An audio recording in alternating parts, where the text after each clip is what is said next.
Salam damai buat teman-teman semuanya. Kata kunci hari ini adalah mengampuni musuh. Nah, ini kadang-kala jadi perdebatan ya.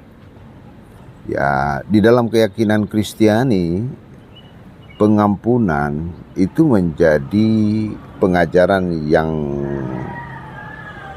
mainstream utama.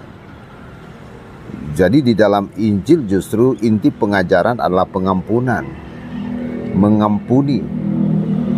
Nah, sehingga ketika banyak orang mendefinisikan mengampuni itu, ya sepertinya ada sesuatu yang salah penafsiran. Dan ada yang berkata, apakah karena dia salah, lalu kita membiarkan kejahatannya? Nah, ini jadi salah. Saya pernah berdebat dengan seseorang. Ya, ini sudah beberapa kali saya berdebat.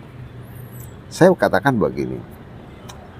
Dalam konteks mengampuni, ya, ini bicara apa? Bicara terkait dengan bagaimana saya selaku masyarakat.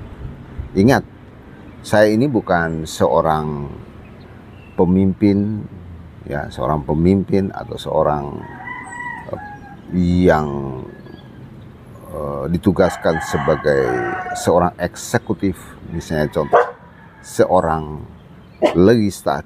legislatif atau seorang yudikatif di dalam pemerintahan. Bukan. Saya ini adalah seorang pribadi, saya ini adalah seorang masyarakat, saya ini adalah warga negara. Dan saya menerima Injil untuk saya imani. Jadi batasannya di situ ya. Ketika saya bicara ini kepada Anda, pengampunan, saya adalah seorang warga negara. Dan saya adalah Kristiani. Jadi saya akan mengungkapkan itu. Ya, ketika ada sesuatu yang misalnya saya katakan bahwa dia melakukan segala sesuatu, ya, apakah mungkin ada yang misalnya menyerobot tanah saya, ya, lalu apakah saya harus melakukan tindakan kekerasan? Ya, misalnya saya harus juga menyerobot dia dan saya melakukan sesuatu yang sangat keji untuk melakukan tindakan kekerasan.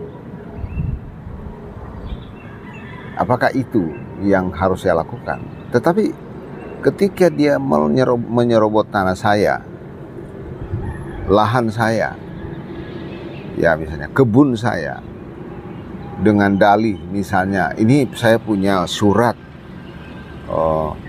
tetapi dia katakan, ini suratmu palsu, ya. Saya katakan ini benar. Ya, jika masing-masing pihak ingin mempertahankan argumennya, maka akan terjadi apa? Akan terjadi kekacauan.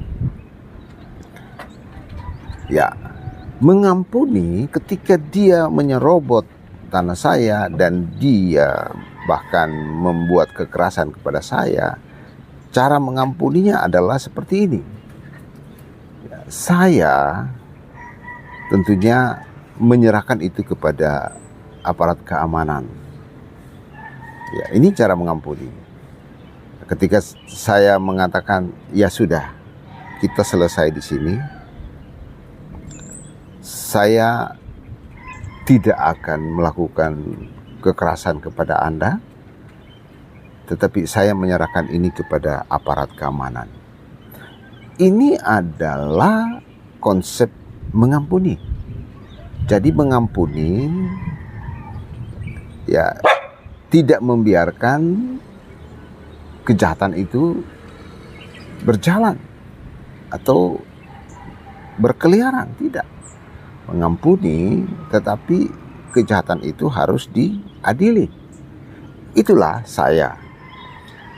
Ya, ketika saya mungkin berjalan di pantai contohnya. Lalu ada yang menganiaya saya, ya, mencaci maki saya, bahkan bisa melakukan pemukulan, maka tentunya saya akan melawan. Cara melawan, ya saya tentunya akan menghindar. Lalu saya melaporkan kepada pihak berwenang. Ya, saya melaporkan. Tetapi saya mengampuni. Kok bisa terjadi begitu? Ketika saya melapor kepada pihak keamanan, lalu saya mengampuni. Kok bisa begitu? Ya, kalau saya ada dendam, ya, maka sebenarnya saya akan melakukan kejahatan seperti apa yang dia lakukan kepada saya. Ya, itulah masalahnya. Jadi pengampunan itu tidak menuntut balas. Jadi begini contoh. Ketika dia ya meninju saya, ya, meninju artinya dia memukul saya, maka tidak perlu Anda juga memukul dia. Nah, itu namanya pengampunan. Ketika dia dia memaki saya, maka saya tidak perlu memaki. Nah, itulah pengampunan. Pengampunan itu sebenarnya sesuatu yang bisa menetralkan segala sesuatu. Artinya pengampunan akan mengakibatkan segala sesuatu menjadi netral, seperti air mineral yang tidak akan efek kepada siapapun. Itulah pengampunan. Ya, sekali lagi, mengasihi ada unsur pengampunan. Ya, kasihilah musuhmu, itu adalah unsur pengampunan. Sekali lagi saya katakan bahwa kasihilah musuhmu, ya, bukan berarti Anda membiarkan kejahatan yang dilakukan musuh. Ya, ada role of the game yang harus dijalankan. Ya, itu intinya. Dan bersyukur ketika Anda menjadi seorang Kristiani, Anda diberikan berkat itu, Anda diberikan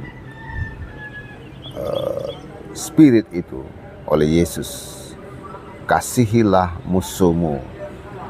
Kasihilah musuhmu berarti Anda harus mampu melemparkan pengampunan, tetapi tidak mentolerir akan kejahatan.